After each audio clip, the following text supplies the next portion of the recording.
السلام علیکم ورحمۃ اللہ وبرکاتہ۔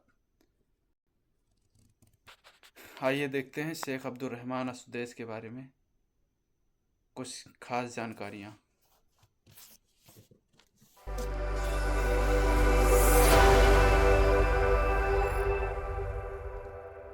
بسم اللہ الرحمن الرحیم۔ السلام علیکم دوستو، آج کی یہ ویڈیو آپ لوگوں کے لیے بہت انفارمیٹو ثابت ہوگی، کیونکہ اس ویڈیو میں ہم بات کریں گے امام کعبہ شیخ عبد الرحمن السدیس کی منتھلی سیلری کے بارے میں، اور ان کی ذاتی زندگی پر بھی مختصر سی نظر ڈالیں گے۔ شیخ عبد الرحمن السدیس مسجد الحرام اور مسجد نبوی کے تمام اماموں کی ہیڈ ہیں۔ شیخ عبد الرحمن 10 فروری 1960 کو سعودی عرب کے کیپٹل سٹی ریاض میں پیدا ہوئے اور صرف 12 سال کی عمر میں قرآن مجید حفظ۔ یہ حرم شریف کے سب سے بڑے امام ہیں۔ شیخ عبد الرحمن السدیس سب سے بڑے امام ہیں اور 12 سال کی عمر میں ہی حافظ قرآن بن گئے تھے۔ کرنے کی سعادت حاصل کر لی۔ کسی اندازہ تھا کہ یہ 12 سالہ حافظ قرآن ایک دن دنیا کا سب سے زیادہ خوش قسمت انسان بن جائے گا۔ شیخ عبد الرحمن السدیس نے اپنی تعلیم جاری رکھی اور ریاض یونیورسٹی سے اسلامی شریعہ کی ڈگری حاصل کر لی اور القرآن یونیورسٹی سے قرآن کریم کی تفسیر میں ڈاکٹریٹ کی ڈگری حاصل کی۔ اور جب شیخ عبد الرحمن السدیس کی عمر 24 سال ہوئی تو ان کی لائف کا وہ خوش قسمت لمحہ آن پہنچا جب انہوں نے مسجد حرام میں پہلی نماز کی امامت کی۔ 23 مئی 1984 میں عبد الرحمن السدیس امام کعبہ اپوائنٹ ہو گئے۔ شیخ عبد الرحمن السدیس نے اس خوش قسمتی یعنی امام کعبہ بننے کے پیچھے کا راز کچھ یوں بتایا کہ میری ماں ہمیشہ مجھے یہ دعا دیتی تھی کہ اللہ تجھے خانہ کعبہ کا امام بنائے، حتیٰ کہ اگر انہیں میری کسی شرارت پر یا کسی بات پر غصہ بھی آتا تو وہ غصے میں بھی یہی کہتی تھی۔ ماں کی دعا تو قبول ہی ہوتی ہے بھائی، ماں جو دعا دے دے دل سے وہ قبول ہوتی ہے کہ جا اللہ تجھے خانہ کعبہ کا امام بنائے۔ شیخ عبد الرحمن السدیس نے اپنی کزن سے ہی شادی کی۔ شیخ عبد الرحمن السدیس کے 9 بچے ہیں، جن میں سے 4 بیٹے اور 5 بیٹیاں ہیں۔ شیخ عبد الرحمن السدیس کی عمر 64 سال ہو چکی ہے۔ اگر ہم بات کریں ان کی منتھلی سیلری کی تو جتنے بھی امام کعبہ ہیں اور مسجد نبوی کے امام ہیں ان میں سے فکس سیلری کسی کی بھی نہیں ہے۔ سعودی حکومت کی جانب سے تمام اماموں کو بلینک چیک مہیا کیا جاتا ہے تاکہ وہ ہر ماہ اپنی ضرورت کے مطابق خود رقم لکھ لیں۔ سبحان اللہ۔ شیخ عبد الرحمن السدیس چونکہ تمام اماموں کے سربراہ ہیں، اس وجہ سے انہیں منسٹر کا درجہ بھی دیا گیا ہے، اور شیخ عبد الرحمن السدیس کو بھی بلینک چیک دیا جاتا ہے تاکہ وہ اپنی ضروریات کے مطابق خود رقم حاصل کر سکیں۔ دوستو، بھی حالیہ ہی امام کی ایک ویڈیو وائرل ہو رہی ہے جس میں انہوں نے اپنی افطاری کے بارے میں بتایا، تو وہ ویڈیو بھی آپ یہاں ملاحظہ فرمائیں۔ أكون مرابط في الحرمين في رمضان، يكاد متابعة عملي قربي من زملاء الأئمة والمؤذنين والعلماء والمدرسين والحلقات القرآنية والمتون العلمية، يكاد يكون كل وقتي في الحرم.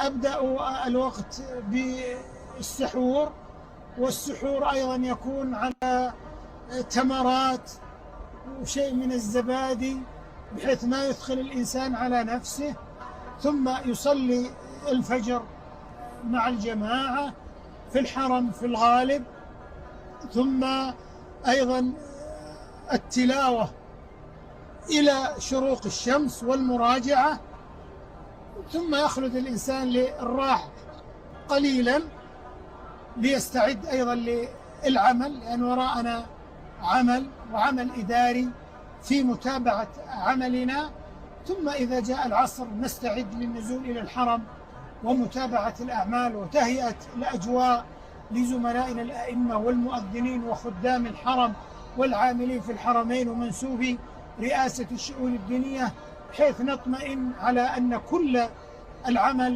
على وفق المقتضى الشرعي والنظامي وعلى ما يحقق طموحات القيادة الرشيدة، ثم نستعد للإفطار على التمرات في السفرة المعهودة، صلاة المغرب، أيضا تناول شيء قليل كما قلنا من السمبوسة، ولا من السمبوسة بالمناسبة غير المقلية بالسمن، لا حقة الفرن هذه، حتى السمن والزيت ما يؤثر على التلاوة والحنجرة والأمور الأخرى. ثم الشوربة هذا حسائي المفضل في رمضان الشوربة، ولا تنسى تضيف عليها زيت الزيتون والفلفل عشان الصوتيات والحبال الصوتية. ثم ننزل للتراويح نصلي مع المسلمين، وبعد صلاة العشاء هذا مكتبنا في استقبال الزائرين والمستفيدين وإثراء تجربة القاصدين والزائرين إلى هزيع من الليل. نخرج عاد بعد ذلك إلى الأهل والعائلة نتناول معهم السحور ثم نعود البرنامج. المهم